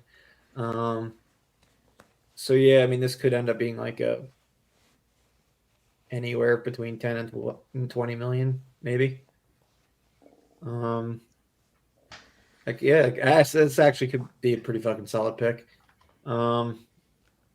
So, damn, maybe you'll get your win from this. Wouldn't that be something? That's not gonna. I mean, I don't think it's ever the last pick has ever made a difference. To your point in a draft. Precedent will have to be set eventually. Yeah, Star Wars is just gonna make like 100 million. Corey was right, finally, about the pre-releases. Wouldn't it be the first Star Wars re-release to make over 100 million? Yeah. All right, Doug, what do you have any idea what you're doing with your last pick? Oh yeah, it's my last pick. Yeah. So I'm actually gonna hedge just in case on Murph that American Saga is a hit. So I'm gonna take the second chapter of American Saga just in case, so I can offset Murph. Son of a bitch! Oh, you bastard! Watch they both bomb. That's fine, but just in case American Saga is like this big hit for you, I just want to be able to offset that if I can. No, it's smart. I probably should have taken it with the last one. With one of my last picks. Just like, even though I could be doubling down on a bomb. The idea of it being a hit. Like, it was far and away the highest ranked movie on my list. All right.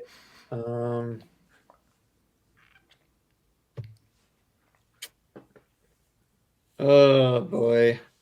Bring the bike ride or something. It's my highest ranked movie on my list.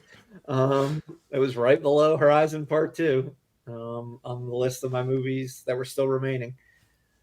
I just don't like that it opens the week before Horizon Part 1.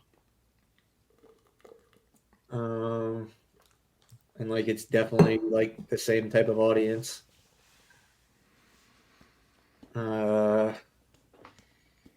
Although bike riders and Western, that is slightly different. And adults don't see movies for adults. They see movies for kids. Mm-hmm. I feel like it's like that's not always true. Oppenheimer did really well. Yeah, it's like the anomaly. It's fucking Christopher Nolan. And Barbenheimer effect. Damn, I don't know you took Horizon. I don't like my last two picks anymore.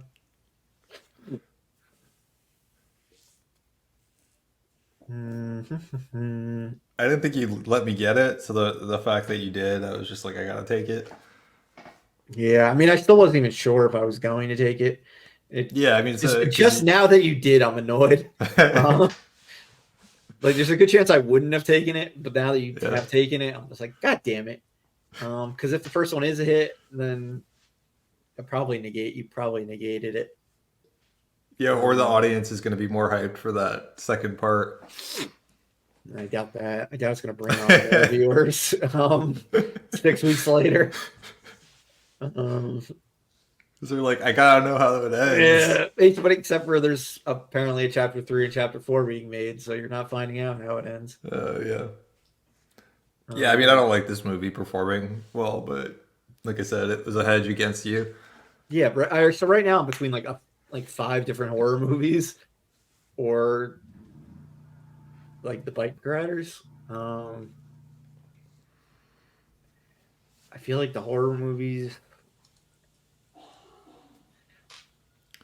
I mean, I guess I could talk about. Yeah, I mean, I think. I could talk about. Well, I guess I anything. can't really talk. I can't You really shouldn't say what I think. you Yeah, shouldn't say never what you mind. think, but I can say what I think at this point. So, like, there's a bunch of horror movies on here. Yep. Like, there's like ones from Neon, which I think are limited in what they can make. Well, I do like the marketing for Long Legs so far. Like, I thought it's been like kind of like creative and buzzy. Cuckoo looks kind of interesting. I think Tarot is the type of dumb movie that could end up making money to kick off the summer. I considered that a few times. Because at that point there won't have been a horror movie for a month. The Watchers, like the other Shyamalan movie, to kick off June. There's a good gap between horror movies when that comes out, and between any before and after. It's all audience, like it's PG-13, so it'll probably make some money. But then it's like, I think the Bike Riders has a stacked cast. I did draft it previously. Fly Me to the Moon is like the type of movie that would have made money in the past, but like I just have kind of like zero expectations for it now.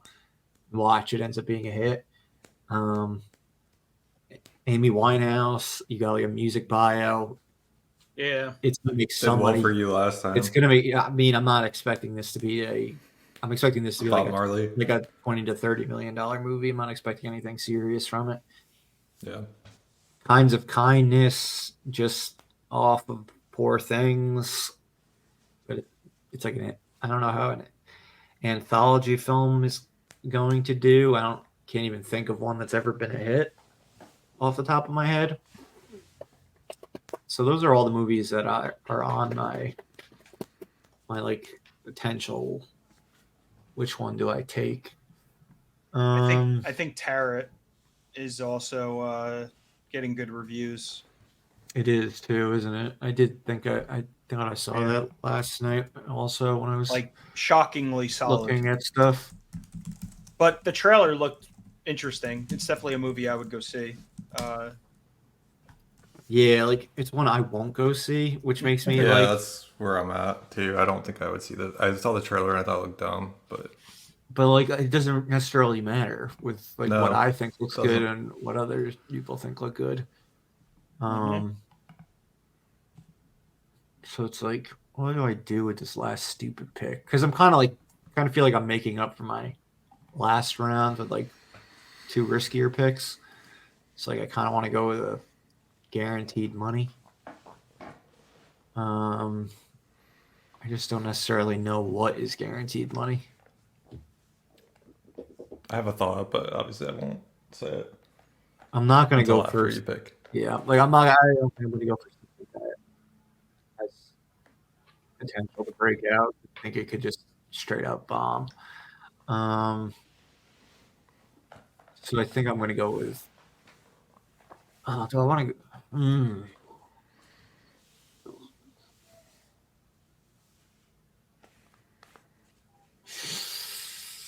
Oh, I hate this shit. All right, I'm going to go with the other Shyamalan movie. I'm going to go with The Watchers. Okay. I think you're looking at like at least $20 million from there. Yeah. The reason why I wasn't looking at The Watchers is just because the trailer I was like didn't really find to be I was kind of like bored by the trailer, and like this seems a little too weird for me. Yeah. But I'm not probably the target audience for that movie. Or if I am, just maybe the trailer. It's a concept that doesn't work well on a trailer. Yeah. Yeah, I didn't love the fact that the bike riders opened a week before Horizon. Yeah. I think people will wait. Like, I think it will be overlapping audiences, and those audiences will wait for Horizon over seeing the bike riders. I could be very wrong. It's a big hit, and it actually is. It does pretty well, but what do you what?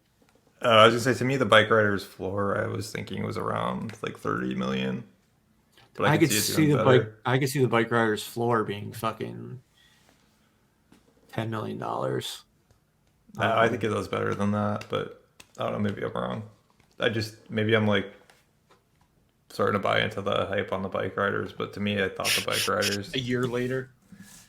Yeah, were pretty good. Yeah, a year later, a studio later.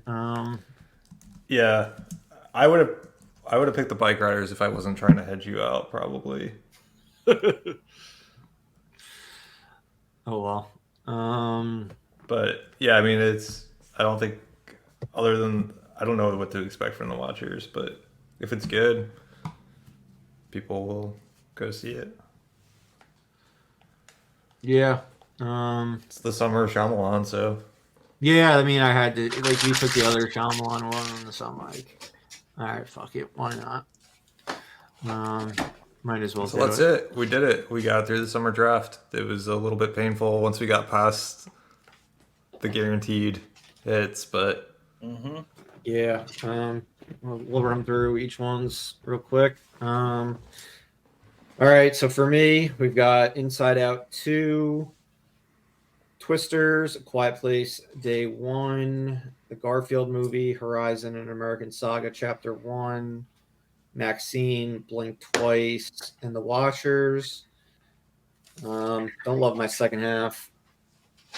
Oh well, what are you gonna do? Doug, again, as we've proven, the first half is really what matters for the most part. Doug, you've got Deadpool and Wolverine. Again, that'll be cut in half for what it grosses. Bad Boys, Ride or Die, Kingdom of the Planet of the Apes, If, Trap, Harold and the Purple Crayon, It Ends With Us, and Horizon, An American Saga, Chapter 2. So, pretty solid. Corey, you've got Despicable Me 4, Furiosa, Mad Max Saga, Alien Romulus, The Fall Guy, Borderlands, The Strangers, Chapter 1, The Crow, and Star Wars Episode 1, Phantom Menace. I like Corey's a lot. I think Corey's got like a lot of high potential movies. I'm pretty happy with mine, actually. He's got a couple that we've got a few that weren't on my list, but in retrospect, I'm like kind of liking. Like, I'm liking Episode 1 a little bit after the fact. The Crow, I don't know what to expect from it, so I didn't have it on my list. And then The Strangers, we shall see. But yeah, I mean, I really like the top 4 picks. I really like a lot. Borderlands, I think, could be a hit. It's kind of similar. I was gonna say Corey's like top 5 are really strong. I mean, you could argue 6 depending on if The Strangers winds up being a hit, but yeah. Furiosa's got upside potential. Yes, it does. Alien Romulus and Fall Guy both have upside potential. and Borderlands. I mean, also kind of has upside potential. So Yeah, just just got like a lot of like potential there. yeah. Yeah, Doug. I mean, your first 3 picks are all like guaranteed money makers. I'm confident in your 4th movie. Your 5th movie, I think's got potential. 6 could end up. I don't know what to expect from 7 and 8. You hedged my other one, like a piece of shit. Um, and then yeah, with me, I love my first, 2nd, and 3rd pick. Yep. 4th and 5th, I kind of like. 6, 7, and 8 are the ones I'm not like thrilled about going all in on horror.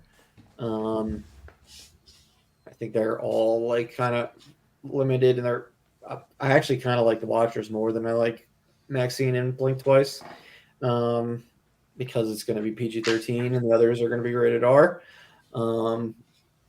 The MGM hasn't been creates like buzzy titles, but not until they're on streaming, like which Blink Twice is, and then A24 obviously buzzy, but Pearl and X didn't do much. And again, it's a movie with porn, and that never does well historically. But I just wanted the movie. I think you're right, though. I think it could be the case of the last film in the trilogy, exceeding expectations. Yeah.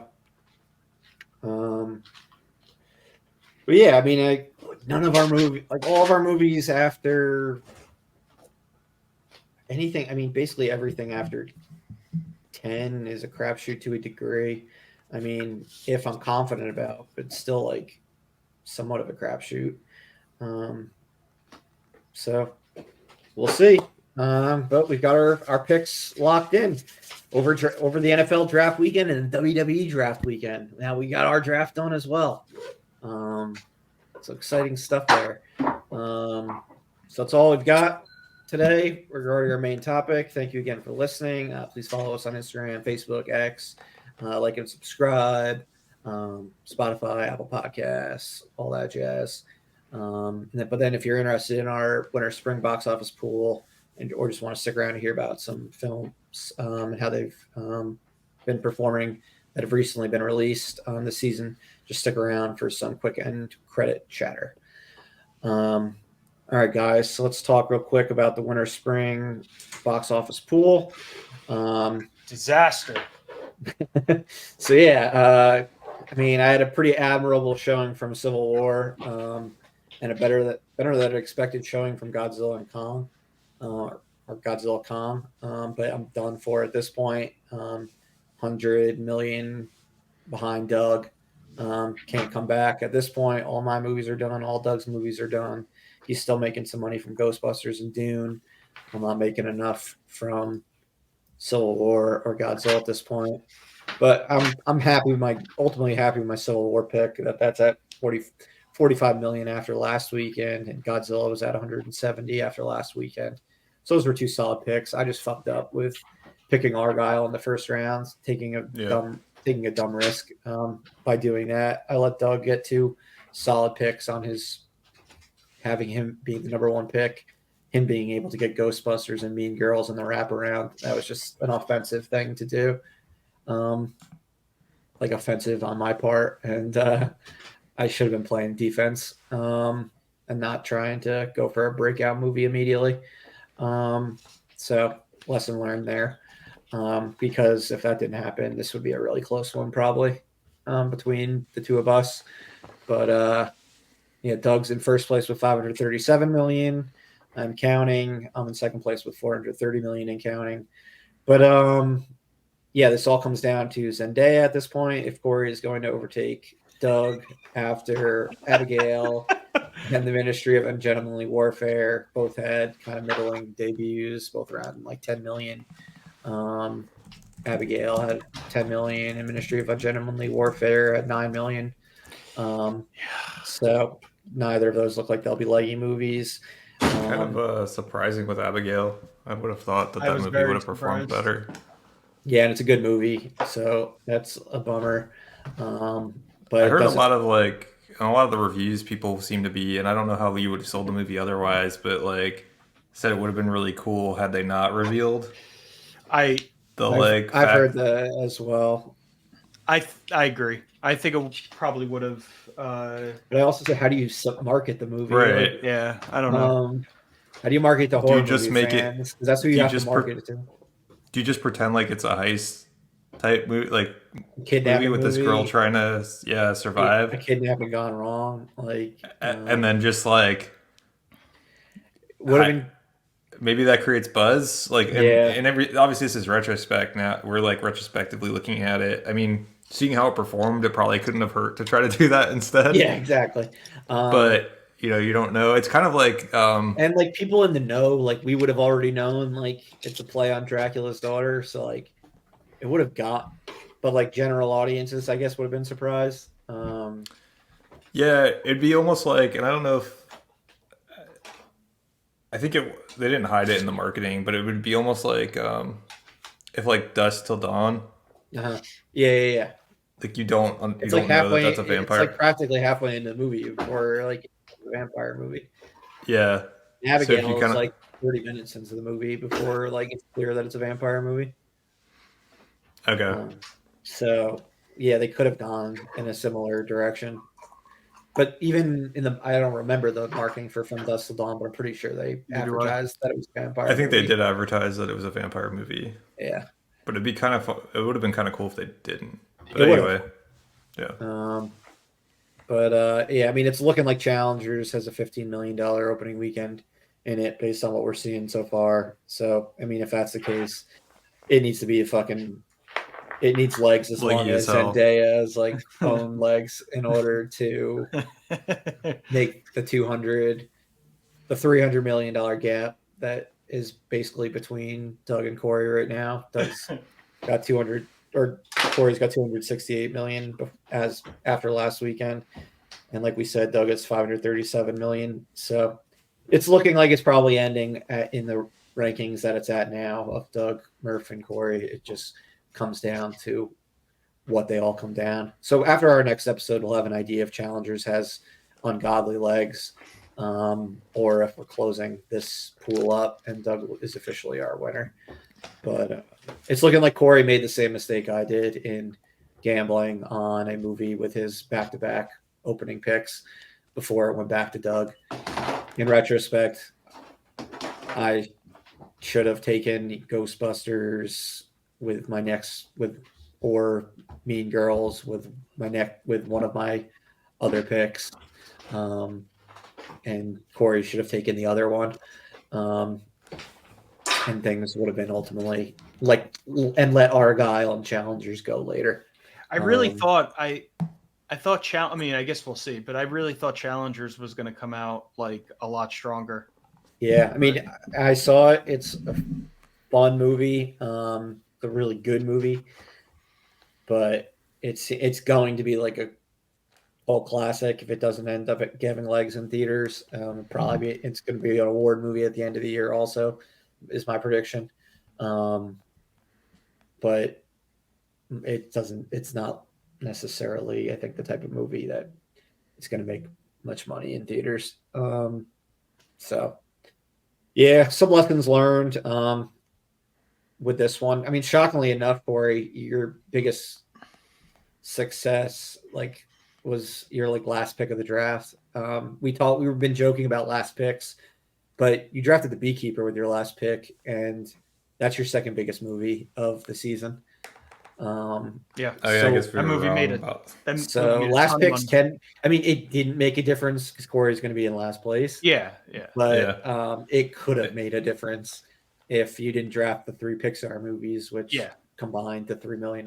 Yeah, if I drafted better the rest of the way, then it definitely would have made It could have been a massive game changer. Yeah, I'm kind of disappointed that Corey didn't do that strategy again this time. Yeah, 'Cause exactly. I think he's gonna be. I think it's gonna be a lot closer, and I think Corey and Corey looks a lot more formidable with this draft. So I'm a little worried about both of you guys, to be honest. It's more so than last time. Yeah, no. Also with the re-releases- last time it seemed pretty clear you were winning. Doug, I mean, the fact that you even got a superhero movie with your fourth pick, which is like guaranteed money, even though it was only Madam Web's 40 million. It was like, If it was going to be nearly impossible. yeah. If I had gotten Godzilla and Kung Fu Panda as my 1 and 2, like I actually had a shot of potentially winning. But Yeah. who knows what would have happened after that point with what you would have ended up getting. And it probably would have ended up being you winning anyway. I don't know. There's a chance I would have taken Argyle if it fell on me. Which Yeah, would have been and then I mistake. still would have gotten Bob Marley, and then I would have won. Yeah. Although maybe Corey drafted Bob Marley. I was, Or maybe going Corey drafted Godzilla instead of. Yeah, no. If it's I hard took to Kung Fu Panda, he took Godzilla and drafts Ghostbusters. So, like, you never know what would have actually happened. Yeah, it's hard to say. Ultimately, we both had a hard time in the fact that you had Dune Part 2, which we knew was going to be like $100 million bigger than any other movie, which it was. Yeah. I mean, we've got a similar. Well, we'll see, I guess. But like, you've got Inside Out 2, and we're gonna have to kind of. We all have a strong top. Our number Yeah. one picks are all strong. Yeah. They all should make around the same money.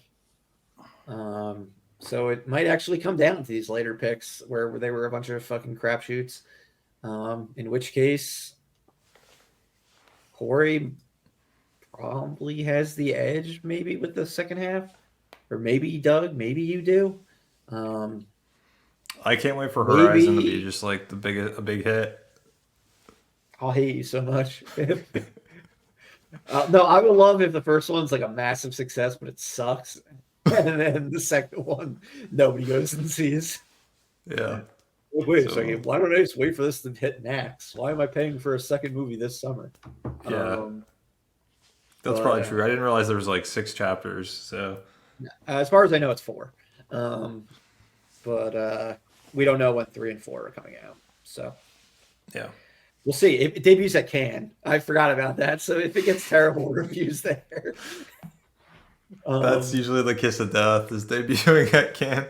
Yeah. I'm trying to see if any of our other movies debut there. Furiosa does, but it's like right before the movie comes out. And I think that is it. Because none of us They should throw. none of us Despicable Me. drafted Kinds of Kindness, and that debuts there. I think those were. It'd be like funny the if like three. Despicable Me 4 was debuted at Cannes. Cannes, but It would be funny. But all right, we'll wrap up our winter spring box office pool. We'll go over the box office like in full in our next episode, I think, and then start talking about our summer movies because the fall guide comes out in less than a week from recording this episode, along with Star Wars Episode 1, which was also drafted. So 2 movies come out next week, and we'll talk about Challengers opening weekend officially in our next episode as well. So, all right, good. that's it. So as always, this has been Corey, Doug, and Murph at Live Breathe Film. We'll see you again next time, film fans. Bye.